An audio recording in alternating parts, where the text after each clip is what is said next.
You're going to love this talk. Tom is one of the most talented physician scientists that I know. He always is thinking translationally. Over 20 years ago, he helped coin the term hot tumor and cold tumor. He told me, hey, I got this collection of tumors, and some of them have T cells and some of them don't. What do you think? And so, and from there, he went on and found out that it's the oncogenes and like beta-catenin pathway that's causing some of this. And so he's always trying to think about ways to intervene and inhibit those pathways and understanding the mechanism.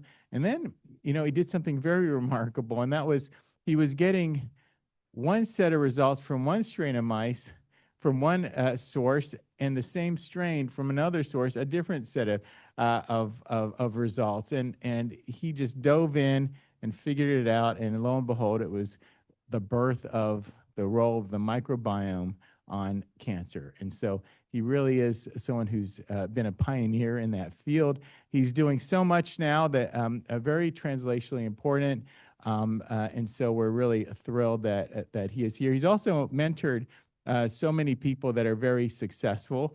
Here we have our superstar Fred Locke that came from Tom's group as one of the many examples. So thanks, Tom, for coming by. We're looking forward to your talk. I know there are people with different research interests and backgrounds, clinical, basic, and so I wanted to be sure there was something for everybody, so to speak. And it's all about cancer immunotherapy. And these are my disclosures, and we're trying to figure out basically reasons for failure. I mean, I tell my group we're focused on failure. We want to know why things don't work. And we have this broad view, different directions from which we examine this problem. And it kind of all starts with this observation that Patrick mentioned, where, when we were doing cancer vaccines and we realized we needed to start studying the tumor site, not just measuring T cell responses in the peripheral blood. When we did that, we found that people's tumors were different, right? They're all melanoma, they're all metastatic melanoma. Now we know cutaneous melanomas are full of mutational antigens. The genetics are closer in terms of interpatient heterogeneity because most patients with sun-induced melanomas are fair-skinned, Caucasian. And yet we had these hugely disparate phenotypes in the tumor microenvironment. A subset of these tumors had at baseline already an immune infiltrate, which nobody really expected at the time. We thought the reason patients' tumors were growing was because they never made an immune response against their own tumor, but a lot of patients have. And these tumors had CD8 positive T cells, chemokines, some of which are recruiting T cells, some other immune cells like dendritic cells into the tumor microenvironment.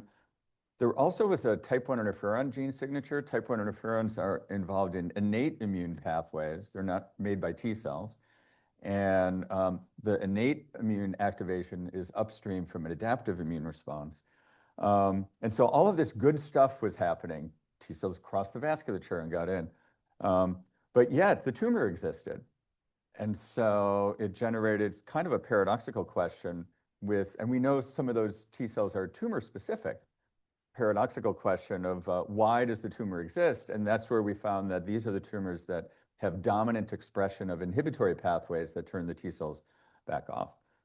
So in a way, that's a mechanism of tumor immune escape, allowing T cells in, but then inactivating them, right?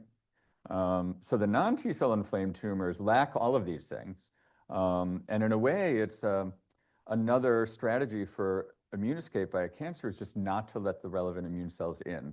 And so with this as kind of an architectural framework, we've built upon these concepts over the past maybe 12 or more years to try to understand these differences and where we might have opportunity to intervene in a way to turn cold tumors hot, but it's not exactly that simple. And so most immunotherapy responders have this phenotype. And an activated T cell gene signature, we worked with Merck. They pivoted to the nanostring platform and applied this to multiple cancers, patients treated with anti-PD-1, pembrolizumab. And if a tumor at baseline has this activated T cell gene signature, that enriches for responders to single-agent anti-PD-1. That's true not just in melanoma. This is head and neck cancer, gastric cancer. So when we think about failure then, it doesn't explain everything, but we sort of distilled it down into these two bins. So you have patients who fail to respond to single-agent anti-PD-1 who lack this immune gene signature. So there's something very different going on in those tumors. But we started to pay attention to the fact that there's a subset of patients that do have an activated T cell gene signature, which means there are potentially functional T cells. They went into the tumor, they saw their antigen, they made gamma interferon. So they're not completely dead, and yet they didn't respond to single-agent anti-PD-1. So there must be other regulators to consider. And so this is how we've kind of processed this and in terms of binning hypotheses.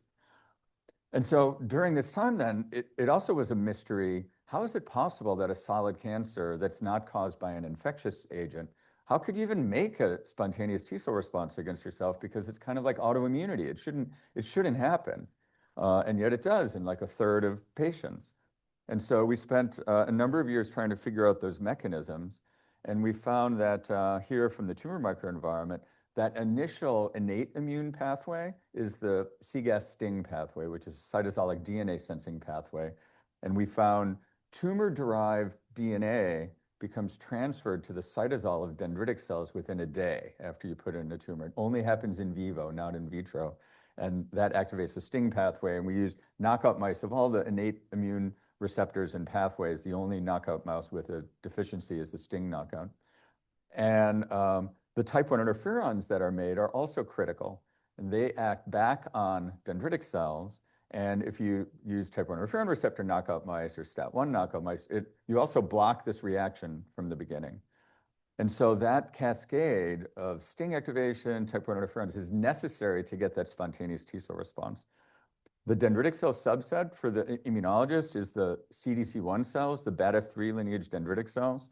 Some of those DCs go to the draining lymph node and prime T cells. Those activated T cells then have to traffic back to the tumor. And this is what's rate limiting in a lot of cases. They only know to get into the tumor. They're circulating throughout the body. They only know how to go into the tumor if the right signals are there for T cell recruitment. And those key chemokines are at least CXCL9 and CXCL10. And we showed in the clinic that just looking at CXCL10 transcripts can predict efficacy to anti-PD-1. Just that as a single marker. It does as well as the whole gene expression profile. So when that happens, T cells go in, they have the opportunity to reject the tumor, but then they get held up by negative regulation once they're there. So these are some key things. So that non-T cell inflamed tumors lack all of these elements, right? The dendritic cells, the type 1 interferon signature, et cetera.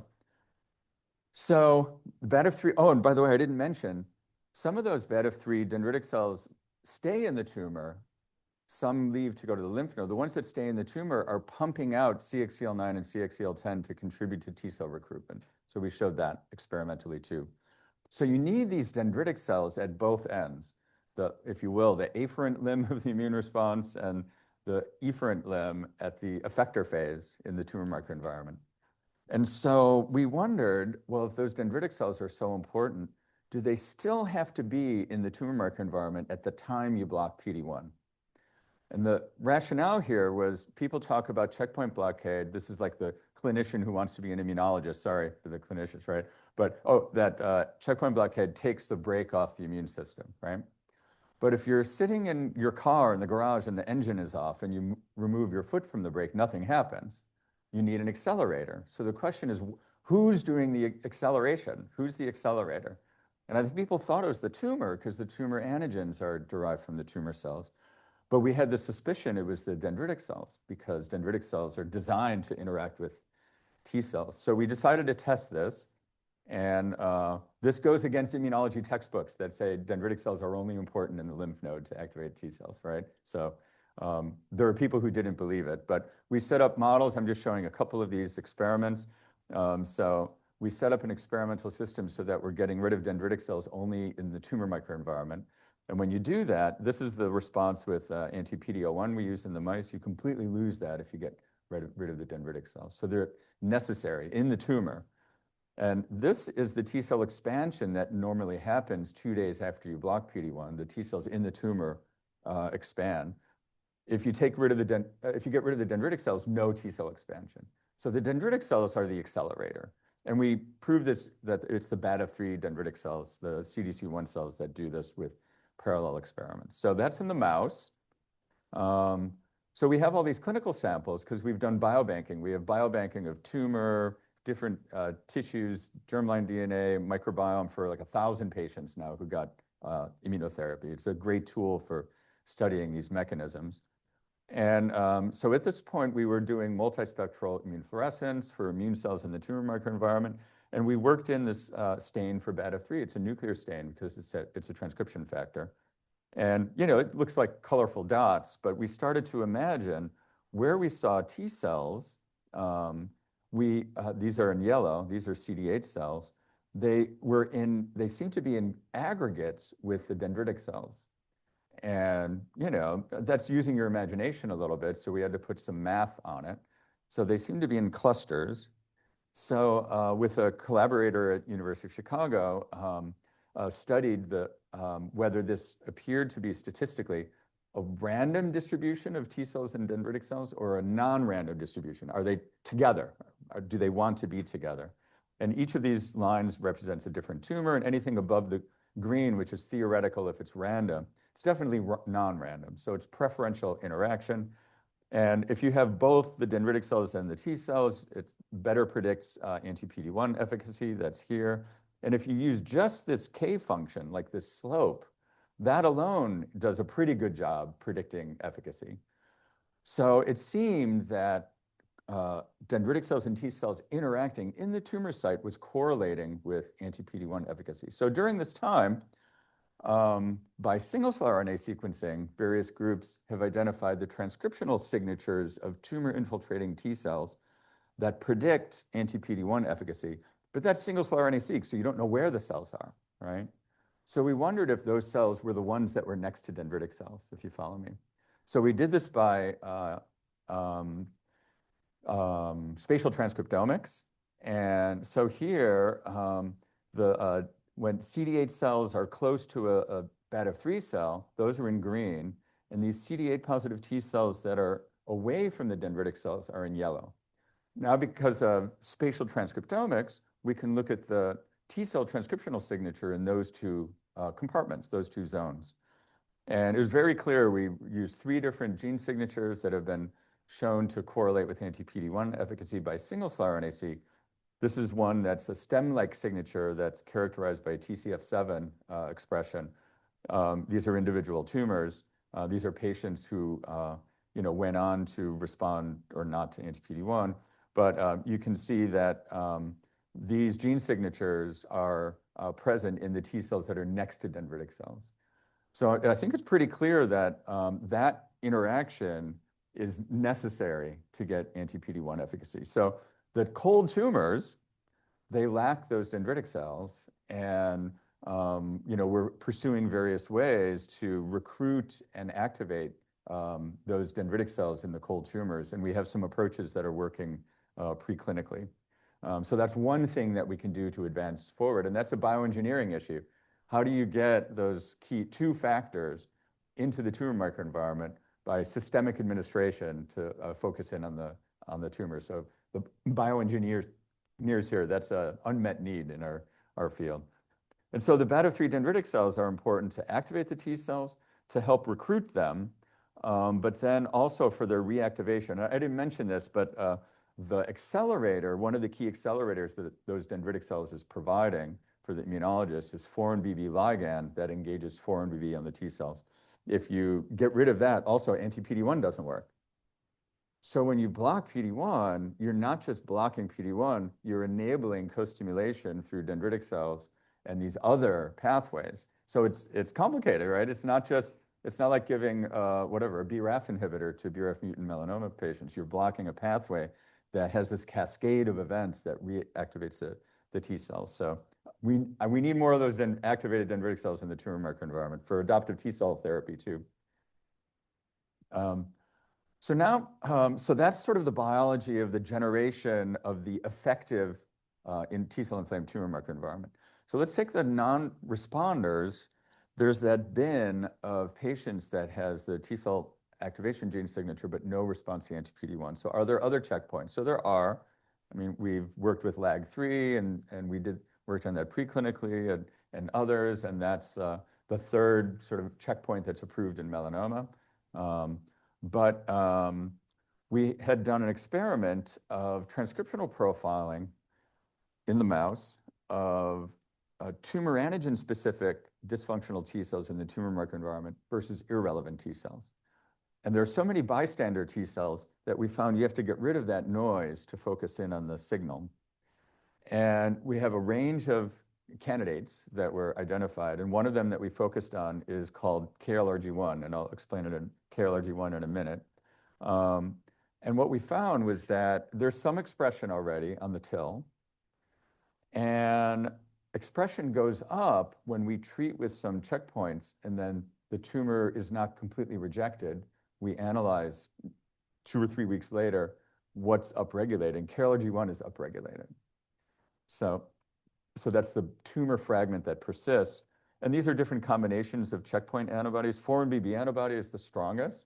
And as I mentioned, anti-PD-1 is working also through 4-1BB. So I think that's an important link. So anyhow, KLRG1 goes up in these tumors that have not completely regressed. And then we looked at single-cell RNA-seq from the human. I don't think this projects very well, is this purple color, but this is anti-PD-1 tumor-infiltrating immune cells, melanoma, anti-PD-1 responders versus failure, pre-treatment biopsy, post-treatment biopsy. So it's a great data set. And KLRG1 goes up in these tumors on the immune cells in the tumor microenvironment. And it's on T cells, it's on memory T cells. What's interesting, and it's on NK cells, it's also on gamma delta T cells. Gamma delta T cells have a different T cell receptor with a different ontogeny in the thymus. We had never found any kind of signal for gamma delta T cells before, but we were studying treatment successes. Now, when we study treatment failures, there seem to be gamma delta T cells that are there too. So it's on multiple immune cells in the tumor microenvironment. So we wanted to see, I guess I took out the slide, what KLRG1 is. KLRG1 is an ITIM domain-containing inhibitory receptor. It was first identified on NK cells and was shown to be an inhibitory receptor for NK cells. It was found to be expressed on some T cells, and in the basic immunology world, we use it as a marker for terminally differentiated effector T cells, as a marker. And there's been very little work to study the functional role, you know, like whatever. Mother Nature didn't put KLRG1 on the surface of T cells so we can use it as a marker for effector cells. It must have some kind of function, right? So we made a knockout mouse, and if it's an important negative regulator, the tumor should grow more slowly, and they do. They grow a lot more slowly, right? And when you look at the immune infiltrate, you have expanded NK cells, CD8 T cells, and also gamma delta T cells. And these are the antigen-specific CD8 T cells, right?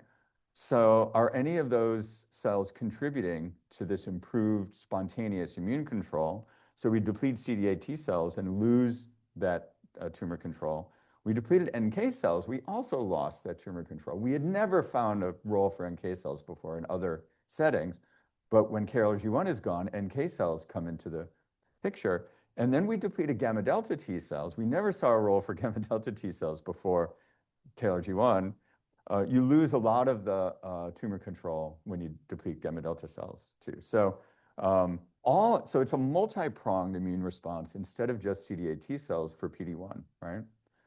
And so now, what are the ligands for KLRG1? So this is what got us to be super excited. The ligands are the cadherins, and E-cadherin and N-cadherin that are expressed constitutively on the cancer cells. PD-L1 is inducibly expressed by gamma interferon. The cadherins are constitutively expressed. And so the model would be that you have the T cell trying to recognize class 1 peptide MHC complexes or whatever the gamma delta T cell is recognizing. But then if KLRG1 is there, it would be engaged by the cadherins, and the T cell right?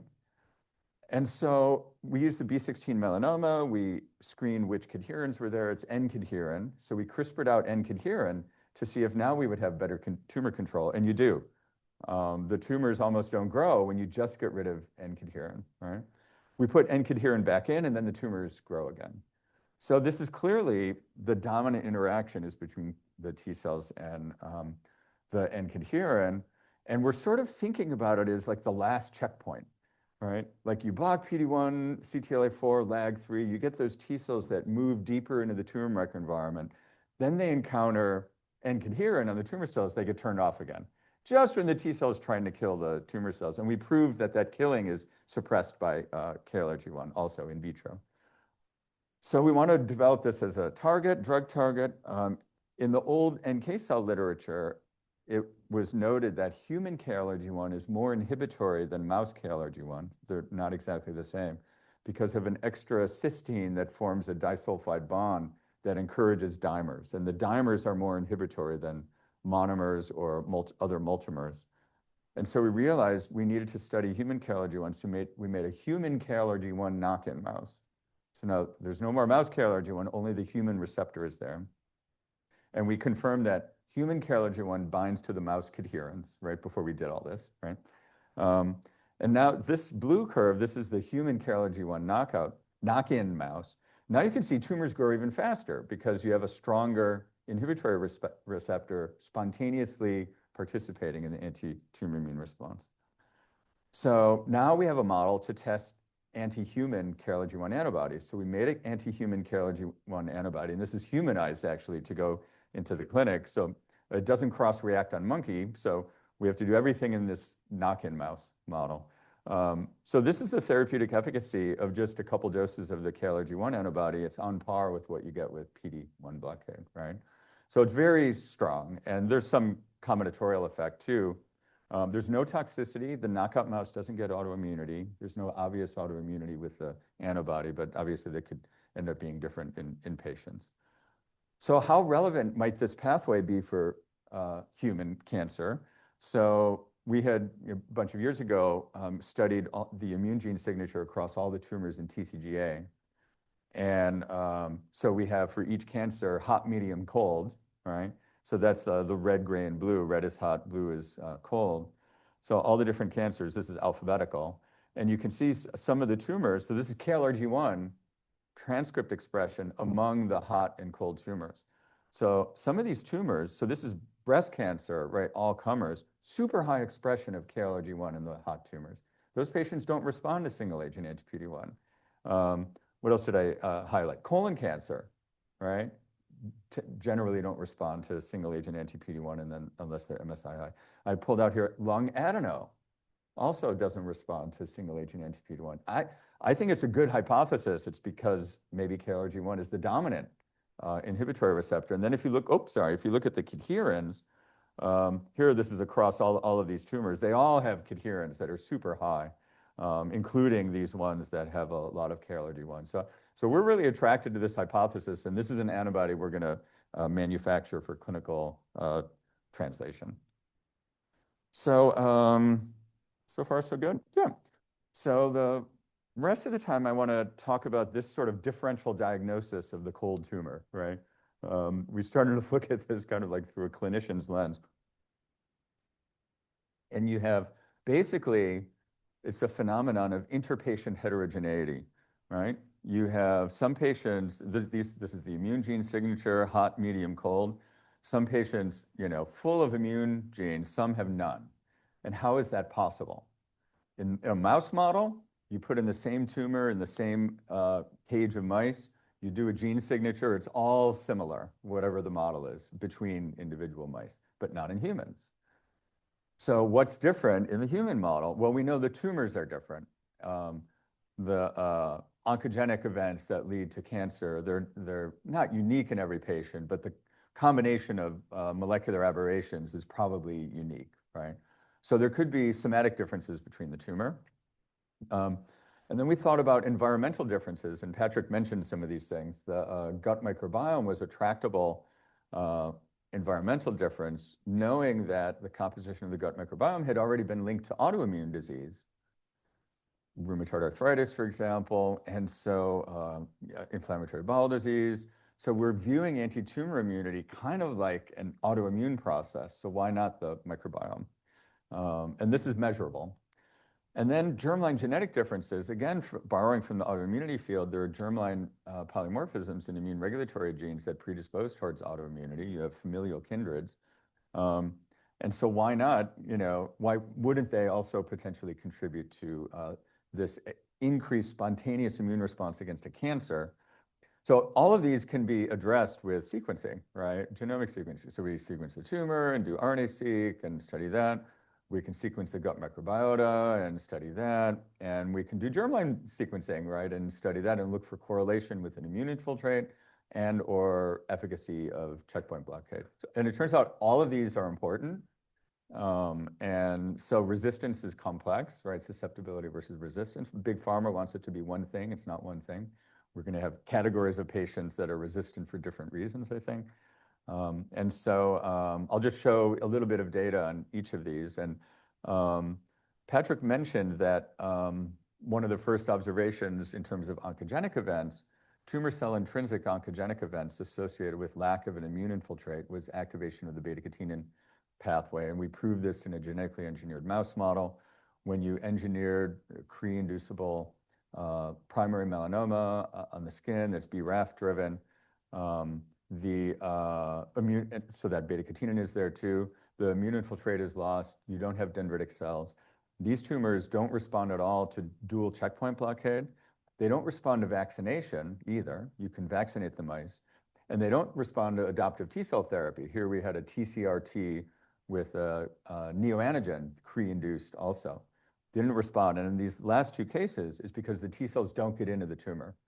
And if they can't get into the tumor, they can't kill tumor cells, right? And if they can't get in the tumor microenvironment. And it's because those chemokines aren't there. And by the way, in these papers, if we made, so they're missing the dendritic cells. If we made bone marrow-derived dendritic cells and activated them, like FLT3 ligand, beta-3 lineage dendritic cells, inject them into the tumor, everything is corrected.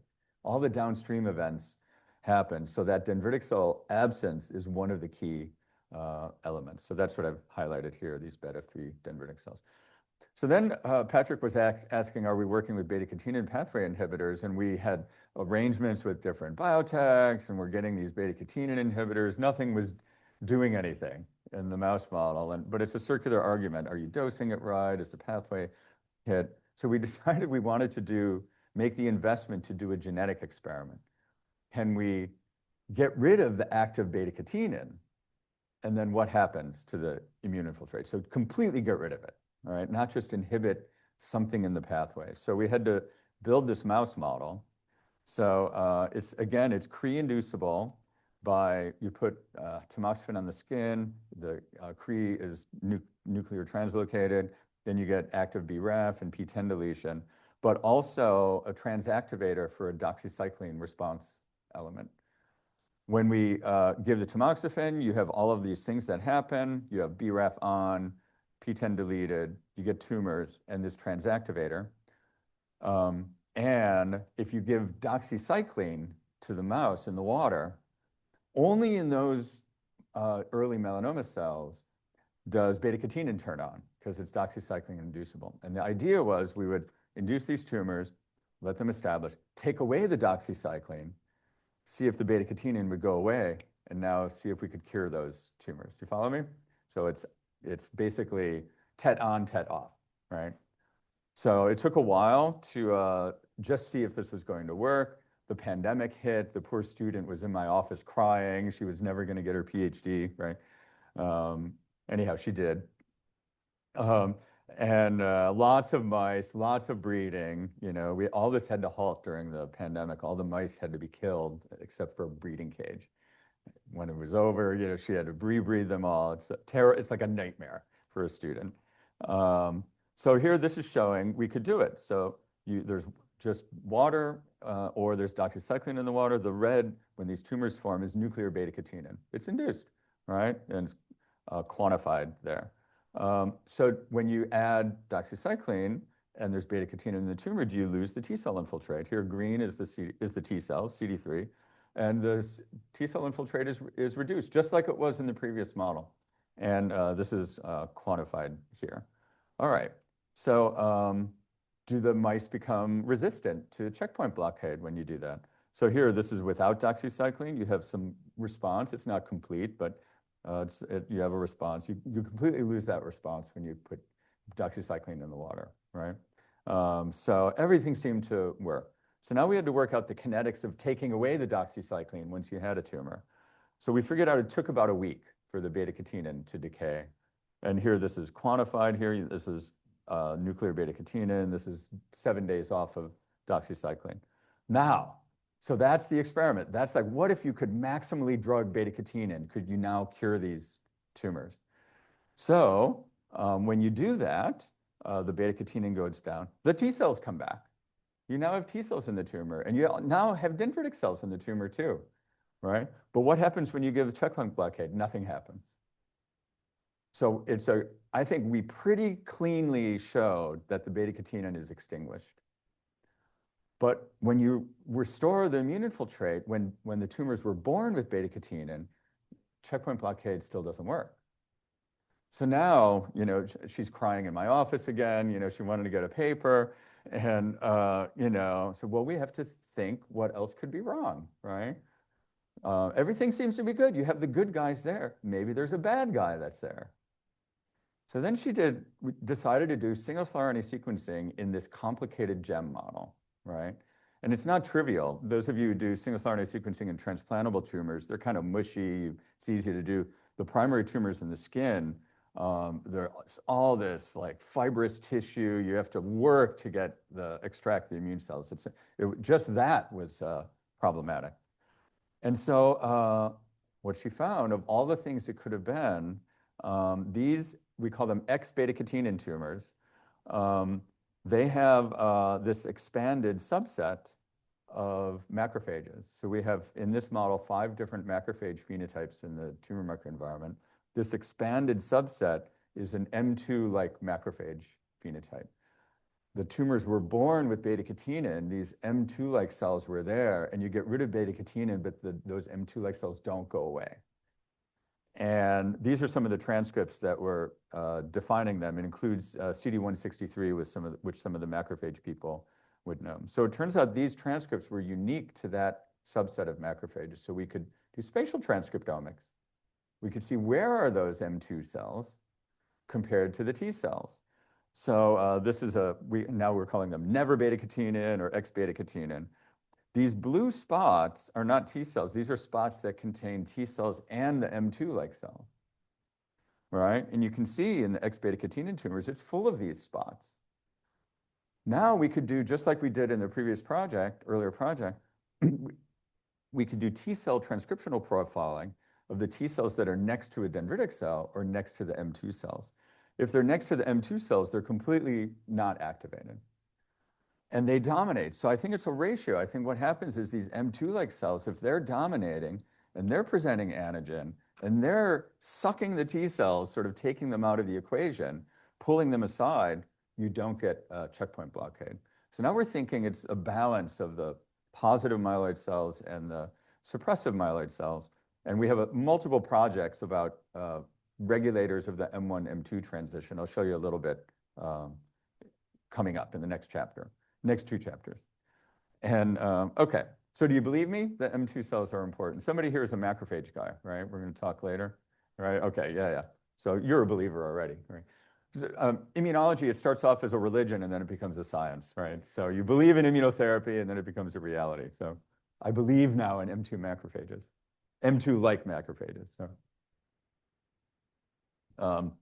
So that's an example of the oncogenic pathways. By the way, the second most important oncogenic event correlated with immunotherapy resistance, we found in our genomic data set, and we collaborated with Patrick and colleagues when he was at MD Anderson to show that was important clinically. Patients who were resistant to anti-PD-1, a lot of them had PTEN deletion or PTEN mutations. So that's also important. So the microbiome, we had found, as Patrick said, in this mouse model, we had mice from different vendors. They responded well or less well to anti-PD-L1, and it turned out to be a microbiome issue. We proved that across all the experimental approaches, and we identified one bacteria that was sufficient to recapitulate the beneficial microbiome, which was a bifidobacterium species, which it's going to show up again. So then we went to the human. We added stool banking to our clinical biobanking program, did 16S sequencing, shotgun sequencing. Anyhow, patients went on to get anti-PD-1, they responded or they didn't. And like the mouse, we found a correlation. So there were bacterial entities enriched in the responders, but I want to point out there are also bacterial entities enriched in the non-responders. And this turns out to be functionally important, we now know. At the same time, Jen Wargo from MD Anderson, her group, and Laurent Zipvogel's group in Paris had similar findings in the human. And we proved a mechanistic role through transfer of the stool into germ-free mice. I'm going to show you how we've advanced that. And by the way, in our data set, you can't read this, but this is a bifidobacteria that's enriched in the responders. So just keep that in mind. It kind of keeps showing up. So these reconstitution of germ-free mouse experiments, you take the stool from the patient. We had to set all this up. We have a notobiotic facility. Now they're doubling the space at our institution because we're expanding our investment in this area. You do like one stool transfer, you do an experiment and you're done. So you can't really do the kinds of biologic interrogations that we normally do with mouse immunology experiments. We need colonies of mice. So what we decided to try to do is establish such mice. So here, the blue curve, these are the same mice. They got non-responder microbiota from a non-responder patient. They don't respond at all to anti-PD-L1. They're completely resistant just because of the microbiome. This other population of mice, they got responder microbiome and they respond, right? So what we decided to do was to set up breeders where we're breeding these mice and separately, in isolator cages. And we want to see if the microbiome will be transferred to the next generation. So can we build colonies of mice that are responder and non-responder? Follow me? So here, this is the F1 generation, the F2 generation. They retain the responder, non-responder phenotype, almost like a genetic trait, right? But it's not a genetic trait, it's the microbiome. If we take these mice and swap the microbiome, it reverses, right? So now we can do all the kinds of experiments that we want to do. We want to find out what are the bacteria that are acting positively and negatively, work on mechanisms, and see if there's a way we can move microbiome interventions to the clinic. Can we rescue treatment failure? So one thing that we did, and this stuff all isn't published yet. We're finally kind of getting it all together to do that. One thing we did was fecal microbial transplantation back and forth. So you have these B mice, the blue ones, they didn't respond.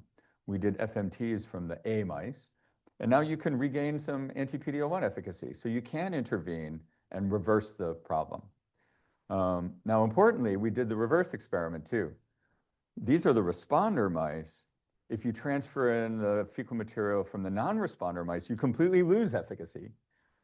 So it's a balance between kind of the good bacteria and the bad bacteria, if you will. And I think it means like for the clinic, when we do FMT, I don't know if you guys are doing that here, it's sort of fallen by the wayside a little bit.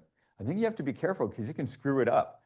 If you've got somebody who's not responding to anti-PD-1 for another reason, but their microbiome was fine, you can put in a bad microbiome and make them even worse. So I think we have to know what we're doing when we do a microbiome intervention. And this is the experiment that implied we have both positive and negative regulatory bacteria, or maybe they compete for each other in the gut niches. One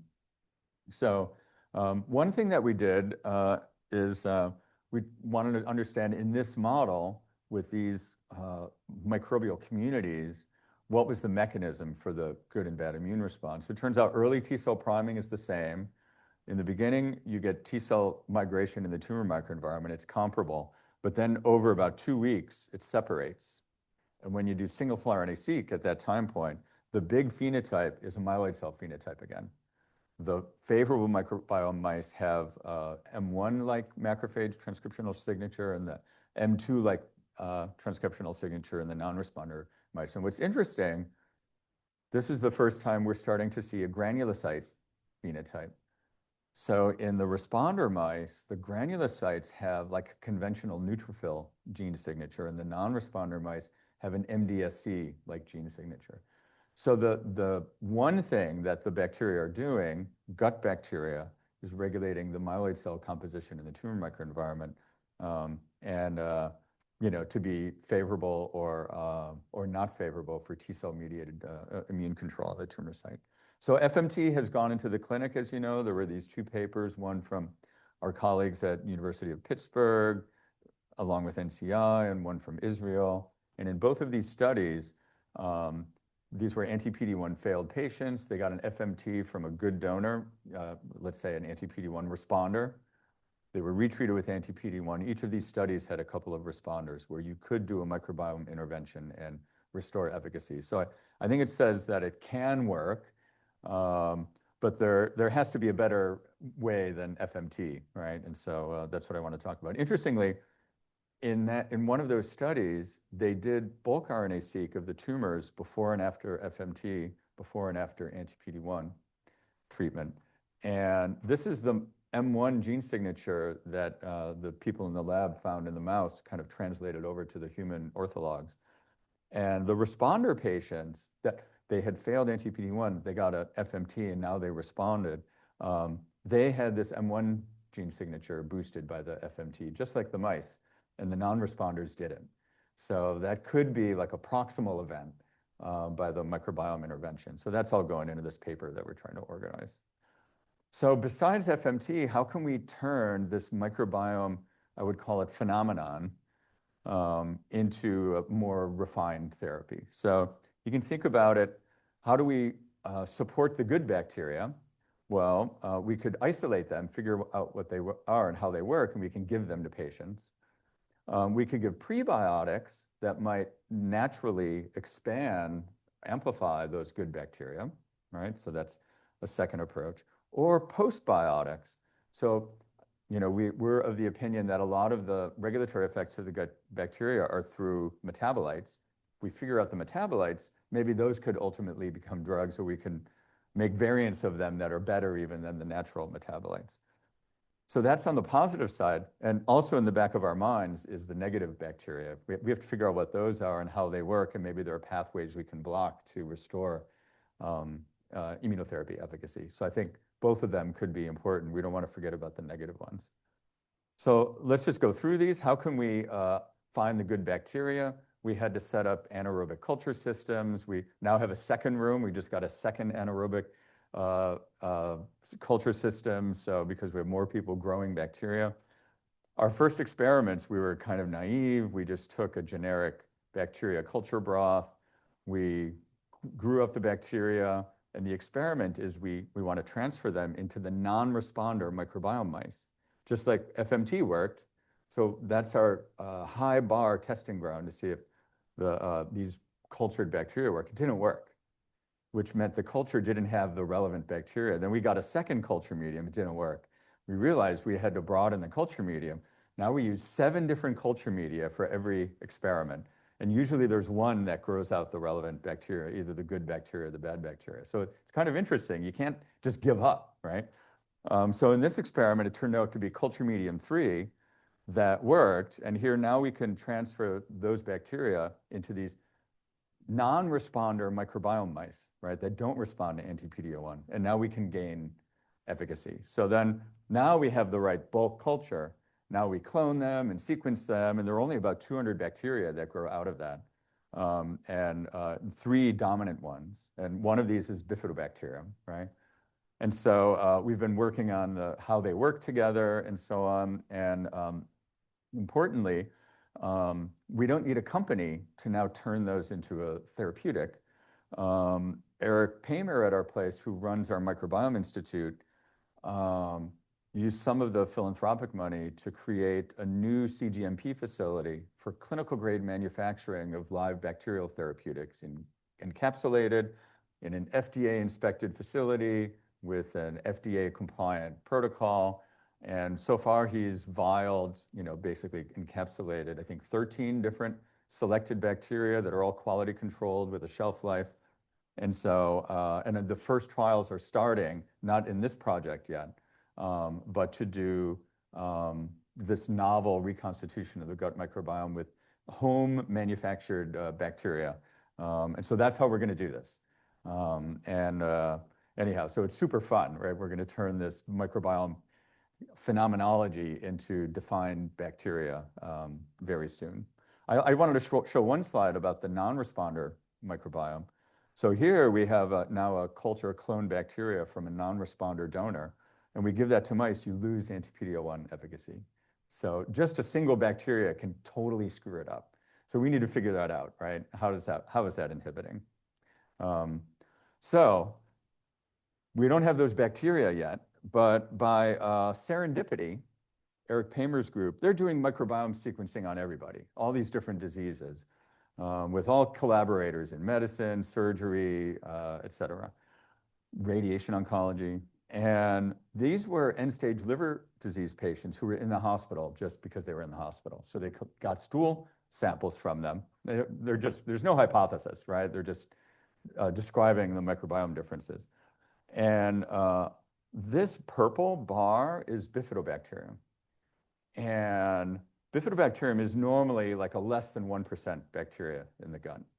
You have some of these patients where 90% of the reads were bifidobacterium. It was impossible, right? It can't be. It shouldn't be. And it turns out these were patients who were taking lactulose for hepatic encephalopathy. Lactulose has been used for, I don't know, 50 years as a treatment for hepatic encephalopathy in end-stage liver disease patients because it has some effect on the gut that decreased ammonia levels, because the ammonia level is high in the plasma of those patients, and then they get mental status changes because the liver isn't clearing the ammonia that comes from gut bacteria. So you give lactulose, the ammonia level drops, and then the patients wake up and they go home and they keep taking lactulose. But nobody knew how it worked. It did something to gut bacteria. So the patients who got lactulose and who were not on antibacterial antibiotics at the same time for some other problem, they had this massive expansion of bifidobacteria. This was published a couple years ago now. And Eric's group, they showed that lactulose is food for bifidobacteria. They go crazy with it. It's a prebiotic that bifidobacteria eat and then they expand, okay? So he called me up and he said, Tom, do you want to test bifidobacteria? It could be whatever, an immunotherapy. So I had this new student, he was really excited about it. Anyhow, so it works, just like the FMT works. Here, this is just lactulose. This is anti-PD-L1, and then you put them together, you have this synergistic effect, right? So this effect is microbiome dependent, because if you deplete the microbiome with antibiotics beforehand, it doesn't work. It's T cell dependent, because if you deplete CD8 T cells, it also doesn't work. So it's microbiome to T cells, just like we had shown earlier. So now we did gut microbiome sequencing, and there's one bacteria that is enhanced that grows out, which is Bifidobacterium pseudolongum, right? That's it. That's what it is. So Yao Peng, he set up cultures, cloned the bacteria, found an isolate of Bifidobacterium pseudolongum. Now you give that bacteria, and it has a partial tumor control. This is anti-PD-L1, and you put them together, and it is synergistic. So just the prebiotic and then the one bacteria are sufficient to kind of improve efficacy. So now that we have this very reductionist system, we could do metabolomics on the serum. What are the metabolites that are generated when you either give lactulose or you give that one bacteria? And so there are only two metabolites, basically, that are expanded and functionally important. These are both indole compounds. And one is indole 3 lactate, so ILA, and the other is 3-indole propionic acid, IPA, it's called. And these are defined in the literature. So these are the two potentially functionally important metabolites that are expanded when you give lactulose. And that's basically it. So we've been working now with the metabolites. So downstream from the bacteria, if you give ILA by gavage, that also can be partially therapeutic. This is anti-PD-L1, and you combine them, and they work together, and that's the tumor weight. It expands T cells and NK cells and activated dendritic cells in the tumor microenvironment. And it's non-toxic, right? I mean, the mice have that when they just have the bifidobacterium. It turns out, so the ILA, the IPA, they get out of the gut, they're in the circulation, they're probably lipophilic because they easily gain access. So when you add them to T cells and dendritic cells in the tumor microenvironment, or in vitro, sorry, they get across the plasma membrane and they affect function directly. This is IL-2 production by gamma interferon production and IL-2 production by TCR transgenic T cells. You just add ILA or IPA and it's augmented, about at least a third or twofold. This is killing. When you add T cells to tumor cells, the killing is improved with ILA. And now we have data with IPA too. So it turns out, and then dendritic cell activation is also augmented. It turns out in vitro then, if you take that bifidobacterium, you give lactulose, the bacteria grow, right? But there's no ILA. The ILA is made when there's tryptophan in the medium. Tryptophan is very abundant in the gut from our food digestion, protein digestion, and other bacteria liberate tryptophan. So the bifidobacterium is expanded by lactulose. When there's tryptophan there, they eat the tryptophan and make ILA. They don't make IPA. It turns out we have to add other bacteria, and now the ILA is converted to IPA by a mystery bacteria. And then Yao Peng has identified 2 candidates now last week of those bacteria. So it's a cascade of events. You have tryptophan in your diet. Lactulose expands the bifidobacterium that take the tryptophan, make ILA. The second bacteria makes IPA, and the 2 of them work together in the immune response. So our hope is we can identify the targets of those and then kind of turn bugs into drugs just with the metabolites. So that's all the stuff we're doing for the microbiome towards the clinic. And we've written a clinical protocol. It's through the IRB now. We're going to give lactulose to patients. We need to do a little bit of a dose finding, and then it'll be all comers with checkpoint blockade. And then we'll take an anti-PD-1 refractory cohort, see we can have the microbiome effect just by giving lactulose, which costs like $30, compared to, how much does a CAR T infusion cost, Fred? So, and by the way, all of these phenomena with the microbiome, I have a fellow in the lab who's really savvy. He's worked them all into T cell adaptive therapy protocols. We have a TCR-T and a CAR T model in the mouse. All of that is enhanced by the same microbiome interventions, including lactulose, by the way. So I think we're kind of late on time. I was going to talk about one germline variant story. If people want to break, we can just stop here. You want to break? What's the one? Okay, it's just 5 minutes. Okay, so because I know there's some population biology people here. So there's the germline.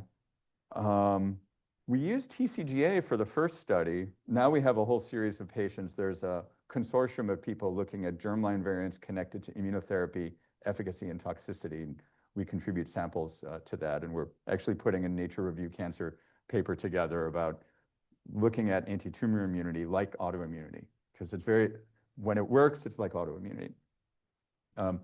So in TCGA, many people didn't know there's exome sequencing, RNA sequencing in the beginning, it was these 10,000 tumors, but also germline sequencing. And so we looked to see if there were any germline variants associated with the immune infiltrate. So it's 2 genomics platforms with the same samples in a public database, right? And there was one hit, which was polymorphism in the gene encoding protein kinase C delta, PKC delta. And when patients have this variant, I took it out, when they have this variant, which decreases expression of the gene at the transcript level, they have an increased T cell infiltrate, right? And so it's a negative regulator, or it's correlating as a negative regulator. And so, and the reason we latched onto it is because there was a literature, humans that have germline mutations in PKC delta, so they have no expression, they all get lupus, familial lupus with 100% penetrance. So it's lower lost expression is associated with a heightened immune response, right? And we want the tumor microenvironment to look like lupus, right? So Obviously, if we drugged it, we could turn the drug on and off, right? But so we wanted to know if it was true. So we made a knockout mouse. This is a conditional knockout. We get rid of PKC delta in hematopoietic cells. You have markedly slower tumor growth. We did all the immunology experiments. And then we wanted to know how it worked. So by single-cell RNA sequencing of the immune cells in the tumor microenvironment, it's not even expressed in T cells, minimally expressed in B cells. All of these cells that are positive are myeloid cell subsets. So all the myeloid cells, macrophages, dendritic cells, neutrophils, eosinophils, it's only those cells. And yet we have T cell dependent tumor control. So somehow a gene loss in the myeloid compartment is making the T cell response work better. That's like an aha moment. We want something like that, right? So here, this is like in the myeloid cells. When we look at then the differential gene expression among those subsets, the two that have markedly differential gene expression profiles are neutrophils and macrophages.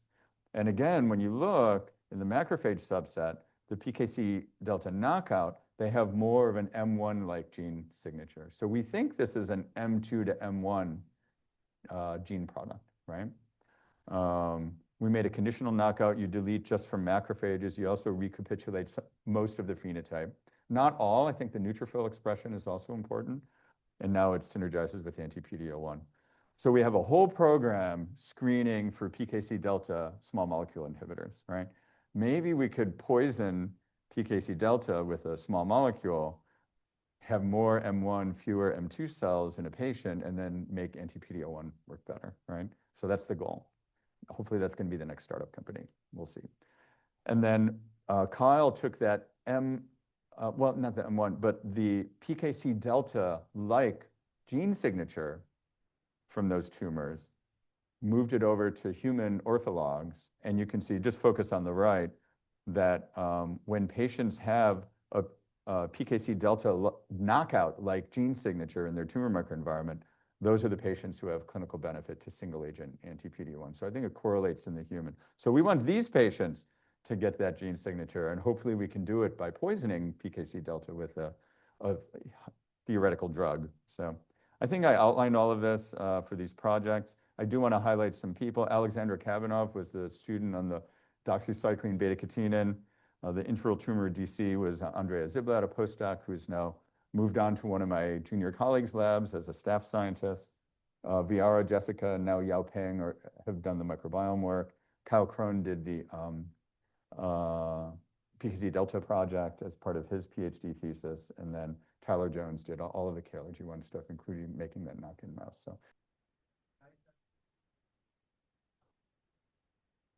I have no idea, but you know, there's a correlation in the clinic because there are thousands of patients treated with checkpoint blockade that when you look at dietary correlates, a high fiber diet is correlated with improved efficacy in general. So folks at MD Anderson have been doing dietary intervention studies to see if you can improve microbiome and efficacy. The problem with that is like their design of the high fiber diet, apparently patients really don't like it. So the minute they don't have to take it anymore, they go to their previous diet. So I think we need a palatable high fiber diet that people can enjoy. Patrick has all of these like keto things in his condo, right? Maybe there's some way a manufacturer could make a palatable high fiber, whatever. All right, so maybe that could be the prospective clinical trial. I don't know if that's the right fiber, but the other thing is the Mediterranean diet in general is associated with better efficacy of checkpoint blockade. And so anyhow, but I don't know what lactulose corresponds to in a high fiber diet. Anyone? Yeah, you don't need it. You bark like I do. Yeah. How the previous treatment will affect the complex surface stuff.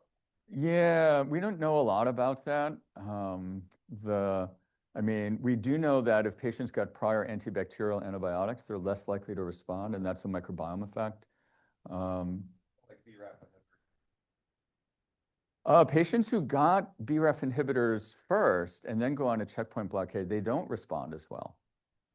And we looked at that in our mouse model. in the genetically engineered mouse model of melanoma that I didn't go into a lot of detail, it's complicated, right? But you induce tumors on the skin, they're driven by BRAF. We gave a BRAF inhibitor and we lost the immune infiltrate. And the postdoc, we never published this, Stephanie Spranger, the postdoc who did that work, which helped launch her to fame and stardom as a PI later. We did transcriptional profiling of the tumor, and with the BRAF inhibitor, we lost the chemokines that were recruiting the dendritic cells.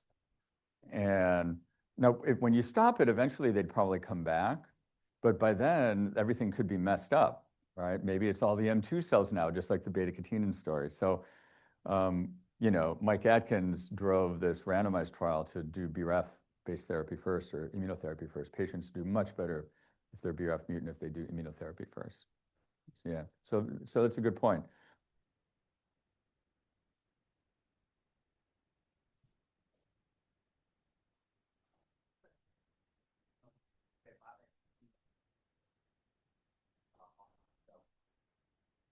Yes.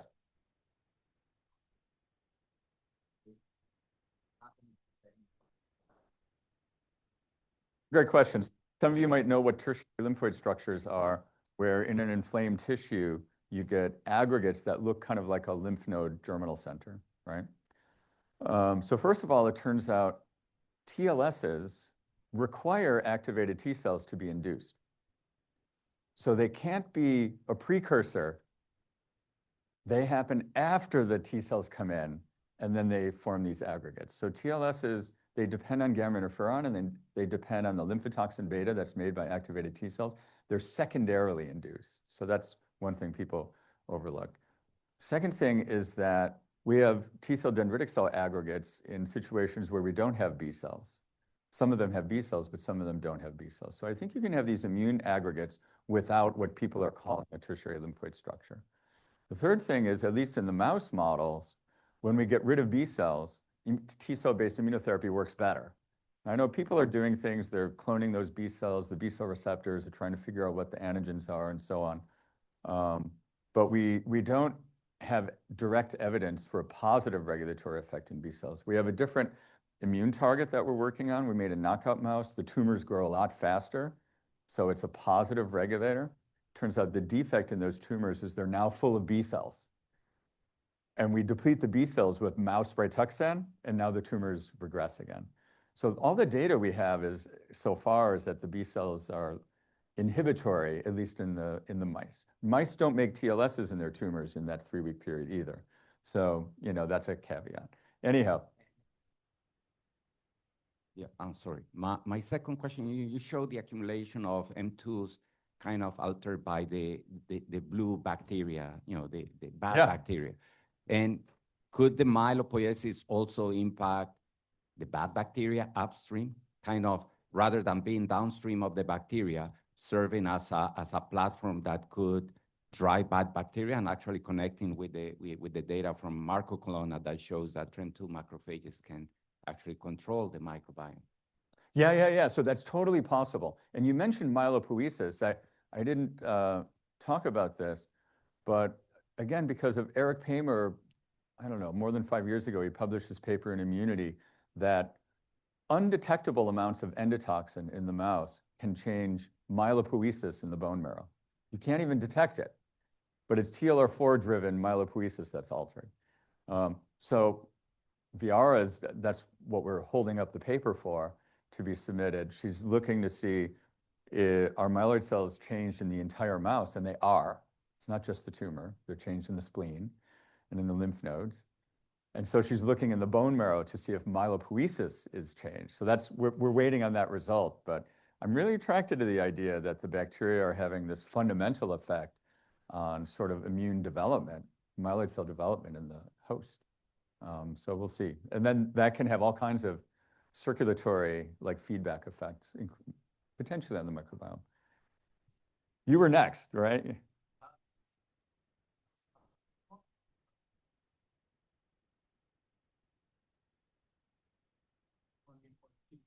Or if I'm like maybe try as Yep. So There are these- CD4s in those clusters too. And does that help the response or inhibit it? Like, do you know if they're Tregs or something? There are Tregs in those clusters too, right? In the B16 melanoma model with a model antigen, when we deplete CD4 cells, it doesn't have a negative impact. So they're not important in that model, but they're important in some other models. The human correlates, we have no idea. We've never depleted CD4 cells from the patients, but it's tempting to speculate. You need the collaboration between the dendritic cell, a CD4 cell, and a CD8 cell. Great talk. I have a follow-up question on Paulo's question. I was also curious about the link between the microbiome and myeloid cells. Do you think there are metabolites that might directly act on MDSCs, or is that more of an indirect effect? We don't know yet. What we're teeing up to investigate, we have serum from those mice, and is the metabolite phenomenon. So far, these various other models, I just talked about kind of one linear story from prebiotic to probiotic to postbiotic. But in our different experiments, so far it's been metabolites. And so, it was theorized the gut bacteria might have cross-reactive antigens with human cancer antigens, and so you're priming T cells. We don't see any T cell priming. We really were attracted to the idea that the anaerobic bacteria from the gut home to the hypoxic tumor microenvironment and have an effect there. We can't find any evidence for that. And then we were attracted to the idea that the gut bacteria would affect myeloid cells in the mucosa, and those myeloid cells would circulate. We set up this complicated model to see if there's conversion of the myeloid cells so we couldn't find any evidence for that. So I think we're left with metabolites or cytokines that are released from gut immune cells. But anyhow, something soluble that can act distantly. And do you think it might be HR dependent on either T cells or myeloid cells because of the tryptophan? Yeah, HR, you said? Yeah, so we don't know. I think that's one sort of theory or model that's out there. But we're being totally agnostic. We're now using those metabolites to figure out what they're engaging, right? Thank you. Yeah. Great talk. So if you haven't had a chance to actually address this, you talk about this 24 hours a day. What about antigen loss in any of these scenarios that you went through? Yeah, there's the question is about antigen loss. So definitely post-therapy with different immunotherapies, patients lose antigens. It's interesting, when we were vaccinating with single epitopes and we had some responders, we had some mixed responses where, let's say, one tumor went away, but another tumor grew. And when we biopsied that had missed the antigen. We know with anti-PD-1 that we were part of this cell paper through BMS where we had this consortium all sharing samples. When you treat with anti-PD-1 in melanoma and do a post-treatment biopsy, in the responder patients, so there was exome sequencing done to identify candidate neoepitopes. In the responder patients, you have epitope loss when the tumor shrunk, probably because the tumor cells expressing that were killed. And in the non-responder patients post-biopsy, you had no epitope loss. So it argues when the immune system is working, it's killing off antigen-positive cells. And I think a polyclonal immune response, hitting multiple antigens is probably better than a monoclonal immune response hitting one antigen. Class 1 loss has also been seen. And we published a paper, because we do all this tumor banking, right? Where we analyzed 2 patients who responded and then had recurrence. They both had oncogenic events. One had activation of beta-catenin, and they lost the T cell infiltrate. The other had deletion of PTEN. There's the new molecular aberration, and they lost the T cell infiltrate. So it argues the immune system can select not just for antigen loss or class 1 MHC loss, it can select for an oncogenic event that excludes T cells. I think that's really amazing for me, at least. Patrick's standing up. Maybe he's going to try to break this up. We have some online questions. Yes. For the commensal bacteria-related topics, is it melanoma specific, or have you observed similar phenotypes in other tumor models? It's not melanoma restricted. It's been in other cancer types clinically. And like I was mentioning, it's not just checkpoint blockade, but it's with allogeneic bone marrow transplantation and CAR T therapy. Eric Paymer, the Memorial Group, did that, where there are microbiome correlates. Did you do some of that too, Fred? Microbiome correlates? I don't remember. Yeah. Oh, yeah. So, and that's why we started mouse models to see if it could be helpful to improve the microbiome. And so far, it looks really good.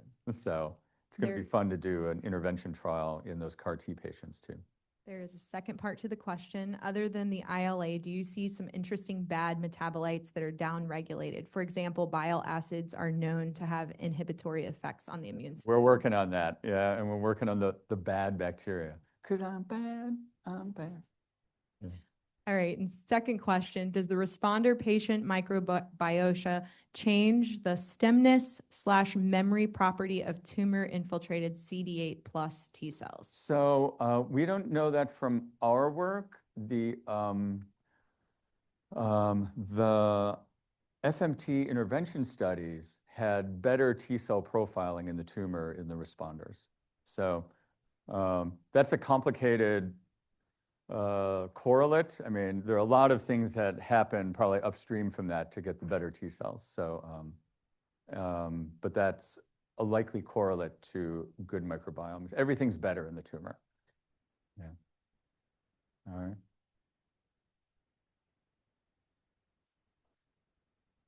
Yeah, which is abundant.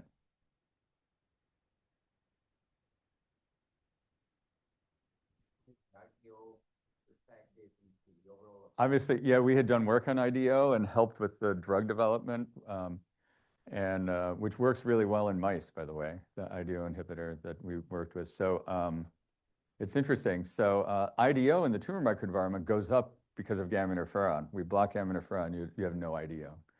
So it's a feedback, negative feedback, along with PD-L1. So whenever things are better by whatever mechanism, and you get more activated CD8 T cells, you have more IDO. We showed in this Science Translational Medicine paper by qRT-PCR, you have like 3 logs difference in expression of IDO, PD-L1, and also FOXP3 Tregs that all correlate with the CD8 infiltrate. So in a way, there could be an inverse correlation because IDO is a positive predictive factor for anti-PD-1 efficacy because it means you have T cells in the tumor, right? So, right, like FOXP3, you have more FOXP3, you're more likely to respond, but it doesn't mean FOXP3 is good. It came in on the coattails of the CD8 T cells. So I think we would find kind of an inverse correlation. And if we had more tryptophan indole compound-driven microbiota, more ILA, IPA, we'd have better T cells in the tumor and IDO would go up, is what my prediction would be.